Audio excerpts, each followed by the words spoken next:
ମନା କରୁଛି ପରା ଠିକ କ୍ଷୀରଟି ବୋଲି ମୋ କଥାକୁ ଟିକେ ବି କାନ ଦଉନାହାନ୍ତି। ଆରେ ମୋ ଚାରା ଗଛ ଗୁଡା ଭାଙ୍ଗିଯିବ ରେ। ଏ ବିଟୁ, ଏଠି ଖେଳିଲେ କହୁଛୁ ଗଛ ଲାଗିଛି, ବାଡିରେ ଖେଳିଲେ କହୁଛୁ ଗଛ ଲାଗିଛି, ତାହେଲେ ଆମେ ଖେଳିବୁ କୋଉଠି ଯେ?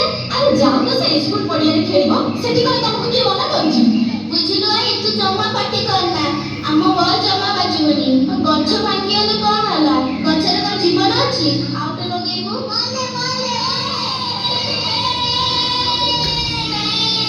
ଗଲା ଗଲା ଗଲା ଗଲା ତ ମନା କରୁଛି, ମୋ କଥା ଟିକେ ବି ଶୁଣିଲୁ? ଦେଖ କଣ ହେଲା ଦେଖିଲୁ, ଗଛଟା ଭାଙ୍ଗିଗଲା ନା, ବିଚାରାକୁ କେଡ଼େ କଷ୍ଟ ହେଇଥିବ।